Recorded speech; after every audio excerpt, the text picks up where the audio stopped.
Hi guys, Maikeru here. This is my video on the Yak Track. This is here until the 5th of January. I'm going to be speaking about what it is and my views on it and whether I think it's good, bad, etc. So let's get right into it. Starting off showcasing what Yak Track is, you can access it via the interface that you can access, Treasure Hunter, Solomon Store, stuff like that. It has different stages of the Yak Track all the way up to 50.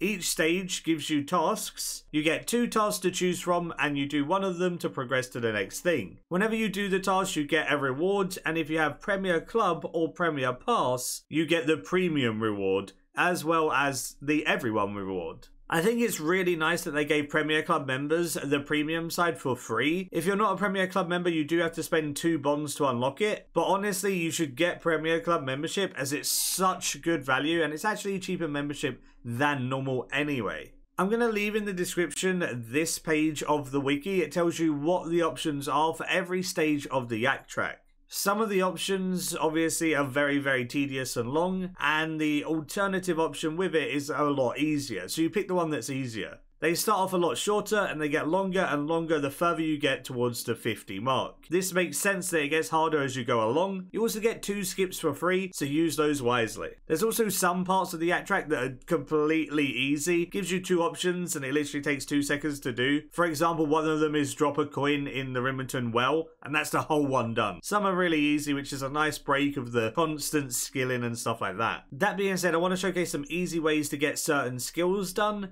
and just how I went about doing certain ones as quickly as possible. A tip for when it comes to smelting bars: if you choose to do this, make sure you're wearing smelting gauntlets so they're automatically put into the forge whenever you're smithing them. And make sure you activate Superheat Form prayer as well. That'll make you smith them faster. Such a good prayer. Definitely would advise planting herbs as soon as possible, as there's multiple on the Yak Track that come from harvesting X amount of herbs. I would always pick the energy ones as they're super quick to do, because even if you convert the memories you get into energy, that counts as well. So when it's like 1,000 energy or whatever, that gets done super fast. Whenever you get craft or siphon runes, just make blood runes. You'll make a decent amount and it'll get done super fast. I got it done in 1 inventory. When it comes to Slayer, if you want to make some progress towards 120 or 200 mil, just do Slayer as normal. But if you want to get it done as quickly as possible, you can go to the Slayer Master in Canifis, get very easy Slayer tasks and complete those. The Slayer tasks you get from him literally take a couple of minutes to complete, and they count towards the Yak Track because it can be from any master. For example, the Banshees got me this done. It's kind of funny. It gave me the option between Herblore and Dungeoneering. Dungeoneering doesn't say anything about complexity, so you can literally do complexity 1, small floors, to get this done. The 1,500 potions would take around 40 minutes. So instead of spending 40 minutes on potions, I can go do C1 Dungeoneering and get it done in 10 minutes to do 5 floors, taking around 2 minutes a floor solo. Another one that's nowhere near as bad as it seems is cooking. You can use your sous chef's hat and a portable range to give you extra servings of food. So whenever you cook a saltfish, for example, if you cook 2 at once, it will count as 2 towards the Yak Track counter. And then you can also free tick cook on top of that, so every time it opens up the interface, you hold down space and only cook the first piece of food. The first piece of food cooks in 3 ticks, whereas normally it takes longer than that, so you're saving some time. You'll gain around 33% more XP doing 3 tick cooking. That then means you're going to be cooking 33% more food and getting the Yak Track done faster as well if you want to do it quickly. This is the best cooking XP in the game and definitely gets the track done nice and easily, so at least you're being efficient as well as getting the track done. There's one where you have to smith items. This is probably my favourite one to do because it can be any item, which means you can smith boots. Now what you can do since an update a couple of months back, you can open up the smithing interface and make loads and loads of unfinished smithing items. So if you want to get it done as quickly as possible, you want to do the lowest tier boots that it tells you, which is the Orichalcium boots, which are tier 60. Make yourself have a full inventory of unfinished items and make them all be boots. As long as you have the smithing level to automatically fully heat the boots, you don't have to get any heat at all. Then you can AFK on the anvil, and as soon as one of the boots is done, you'll get another boot automatically being made. This combined with superheat form means that you're AFKing on high heat all the time, because boots really don't take long to make. This makes doing the 20 items or whatever very easy. On top of this, you can even do it with armor spikes. They take a little bit longer and your heat goes down a little bit faster, but you can pre-make loads of armor spikes and just AFK make those, stock up on some armor spikes for PVM while getting the Yak Track done.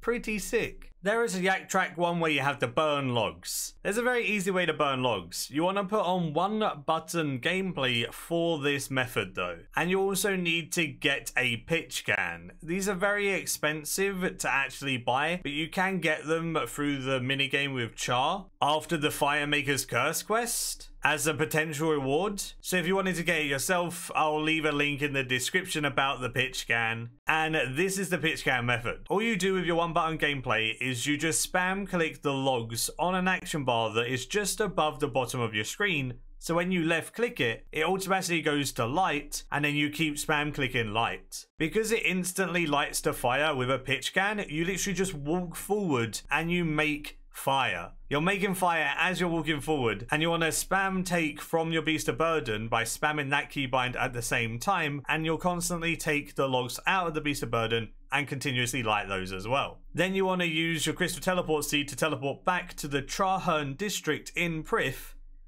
then start the line again. The reason why you do it in Tri is because it has such a huge line downwards. That means you get a straight run of all of the logs. And by the time you've done all of your logs, the first ones will be ash and you'll be able to bank and redo it. This method is absolutely sick for fire making XP as well, and it gets so many burns an hour. You get all of your fire making done for the Yak Track. Pitch can fire making is actually a really cool way of training, and if you guys would want a separate guide on that, I could make one in the future. Let me know in the comments. I thought there'd be an easy way of doing this one that is Herblore making overloads, because it says overloads or above. So I tried to make Elder overloads in batches with my 120 Herblore cape to make them even faster, to get them done nice and quickly, but the Elder overloads don't count, so it had to be actual overloads. Which means that's way too much effort, and that is worth one of your skips 100%. A lot of people dislike the Premier Pass because you have to spend bonds to unlock it, or you need to be a Premier Club member, etc.